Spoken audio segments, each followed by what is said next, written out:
السلام علیکم ورحمۃ اللہ وبرکاتہ۔ بسم اللہ الحمدللہ والصلاة والسلام علی رسول اللہ ومن تبعہ ووالہ وبعد۔ محترم ناظرین و سامعین، اسلامی بھائیوں، دوستوں، عزیزوں، ماؤں اور بہنوں، ریاض الصالحین سیریز کے اس ویڈیو میں آپ سب کا خیر مقدم ہے۔ ریاض الصالحین سیریز میں آپ کو یاد ہوگا کہ توبہ کا بیان چل رہا ہے، توبہ کا چیپٹر چل رہا ہے، اور میرے سامنے کتاب ریاض الصالحین کی حدیث نمبر 20 ہے، جو جامع ترمذی کی روایت ہے۔ زر بن حبیش راوی ہے اس کے، کہتے ہیں کہ اتیت صفوان بن عسال رضی اللہ عنہ، صفوان بن عسال رضی اللہ عنہ، اسألہ عن المسح علی الخفین۔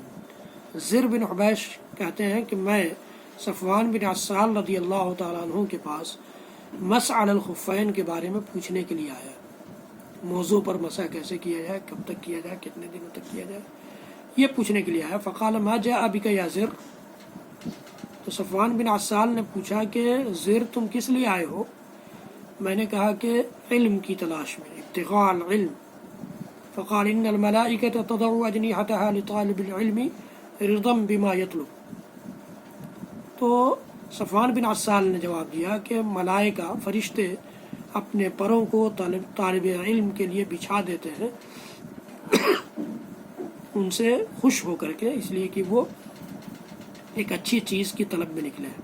فقلت انه قد حك في صدري المسح على الخفين بعد الغائط والبول وكنت امرا من اصحاب النبي صلى الله عليه وسلم فجئت اسالك هل سمعته يذكر في ذلك شيئا۔ پھر زر بن حبیش کہتے ہیں کہ میں نے پوچھا کہ میرے دل میں ایک خیال آیا مسح علی الخفین کے بارے میں، پیشاب اور پاخانے کے بعد مسح علی الخفین کریں تو نہیں کریں، یا نہیں کریں، اور کتنے دن تک کریں، اور آپ اللہ کے نبی صلی اللہ علیہ وسلم کے صحابہ میں سے تھے، میں نے سوچا کہ آپ ہی سے پوچھ لوں، ہو سکتا ہے آپ کو اس سلسلے میں کچھ یاد ہو۔ صفوان بن عسال نے کہا کہ ہاں مجھے یاد تو ہے۔ نعم کان یأمرنا اذا كنا سفرا او مسافرین، اللہ کے نبی صلی اللہ علیہ وسلم ہمیں سفر میں یا مسافر ہونے کی حالت میں حکم دیتے تھے، اللہ ننزع خفافنا ثلاثة ایام ولیالیہن الا من جنابۃ لیکن من غائط وبول ونوم، کہ ہم اپنے موزوں کو 3 دنوں اور 3 راتوں تک نہ اتاریں سوائے جنابت کے۔ غسل ضروری ہو جائے تب تو اتارنا ہے، ورنہ پیشاب پاخانے یا سو جانے سے ہم موزوں کو نہ اتاریں۔ اللہ کے نبی صلی اللہ علیہ وسلم ہمیں اس کا حکم دیتے تھے۔ فقلت هل سمعته يذكر في الهوى شيئا، میں نے پوچھا کہ کیا آپ نے ہوائے نفس، خواہشات کے بارے میں بھی اللہ کے نبی صلی اللہ علیہ وسلم کو کچھ بولتے ہوئے سنا ہے، کچھ کہتے ہوئے سنا ہے؟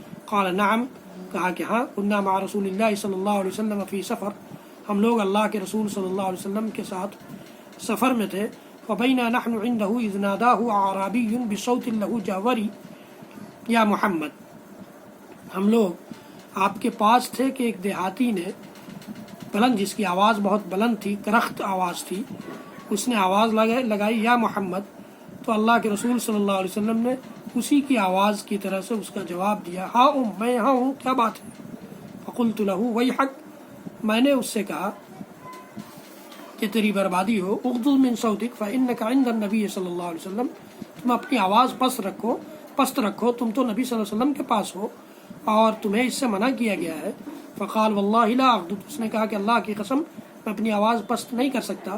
قال العرابی، عرابی نے کہا المرء يحب القوم ولما يلحق بهم، اب اللہ کے نبی صلی اللہ علیہ وسلم سے مخاطب ہوا عرابی دیہاتی، اور کہا کہ میں یہ چاہتا ہوں، آدمی یہ چاہ رہا ہے، بندہ یہ چاہ رہا ہے کہ وہ اپنی قوم اور اپنے قبیلے کو پسند کرتا ہے، وہ محبت کرتا ہے اپنے قبیلے سے، اپنی قوم سے، اور حالانکہ وہاں تک ابھی پہنچا نہیں ہے۔ نبی اکرم صلی اللہ علیہ وسلم نے جواب دیا المرء مع من احب یوم القیامہ، یا اس نے مسئلہ پوچھا کہ ایک آدمی ہے جو اپنی قوم سے محبت کرتا ہے، اپنے گھر والوں سے، اپنے خاندان سے، اپنے قبیلے سے محبت کرتا ہے، لیکن وہ وہاں تک پہنچا نہیں، اس سے جڑا نہیں ہے، اس سے ملا نہیں ہے۔ اللہ کے نبی صلی اللہ علیہ وسلم نے فرمایا کہ المرء مع من احب یوم القیامہ، آدمی قیامت کے دن اسی کے ساتھ ہوگا جس سے وہ محبت کرتا ہے۔ فما زال یحدثنا، یہ حدیث ہم سے وہ بیان کرتے رہے، حتی ذکر بابا من المغرب مسیرت عرضه او یسیر الراکب فی عرضه 40 او 70 عام، اللہ کے نبی صلی اللہ علیہ وسلم یہ بات بیان کرتے رہے یا پھر زر بن حبیش کہتے ہیں کہ صفوان بن اسال ہم سے یہ حدیث ذکر کرتے رہے یا بات کرتے رہے ہم سے، یہاں تک کہ باتوں بات میں اور حدیثوں کے تذکرے ہی میں یہ بھی بات آئی کہ مغرب کا ایک دروازہ ہے، مغرب کی جانب ایک دروازہ ہے جس کی چوڑائی اس قدر زیادہ ہے کہ ایک شہسوار اس کی چوڑائی میں 40 سال یا 70 سال تک چلتا جائے، 70 سال کی مسافت کے برابر وہ دروازہ چوڑا ہے مغرب کی طرف۔ قال سفیان وعد الروات، تو اس حدیث کے راویوں میں سے ایک سفیان بھی ہے، انہوں نے کہا قبل الشام، شام کی طرف، یہ ان کا اپنا پڑھا ہوا لفظ ہے۔ خلقہ اللہ تعالی یوم خلق السماوات والارض، اللہ تعالیٰ نے اس دروازے کو آسمان و زمین کی پیدائش کے دن ہی بنا دیا تھا، مفتوحا للتوبۃ، اور وہ کھلا ہوا ہے توبہ کے لیے۔ اللہ اکبر، وہ دروازہ توبہ کے لیے کھلا ہوا ہے۔ لا یغلق حتی تطلع الشمس من، یہ دروازہ اس وقت بند ہوگا جب سورج پچھم سے طلوع ہونا شروع ہو جائے گا۔ میرے عزیزوں اور دوستوں، ماؤں اور بہنوں، اس سے قبل ہمارے لیے توبہ کا دروازہ کھلا ہوا ہے۔ ہم کثرت سے توبہ کا اہتمام کریں، استغفار کا اہتمام کریں۔ اللہ کے نبی صلی اللہ علیہ وسلم نے ہمیں اس بات کا حکم بھی دیا ہے اور اس بات پر ابھارا بھی ہے، اس بات کی ترغیب بھی دی ہے، ہمارے اندر دلچسپی بھی اس کے سلسلے میں پیدا کرنا چاہا ہے۔ قرآن نے بھی حکم دیا ہے اور نبی کے فرمان نے بھی ہم سے یہی چاہا ہے کہ ہم توبہ کرنے والوں میں سے بن جائیں۔ حضرات گرامی، اس ویڈیو کو زیادہ سے زیادہ لوگوں تک شیئر کیجیے، میرے چینل کو سبسکرائب کیجیے، بیل آئیکن ضرور دبائیے، لائک بھی کیجیے۔ اللہ تعالی ہم سب کو اپنے ان بندوں میں سے بنائے جو دن رات توبہ کرنے والے ہوں۔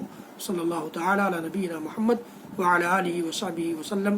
سبحان ربک رب العزۃ عما یصفون وسلام علی المرسلین والحمد للہ رب العالمین، والسلام علیکم ورحمۃ اللہ وبرکاتہ۔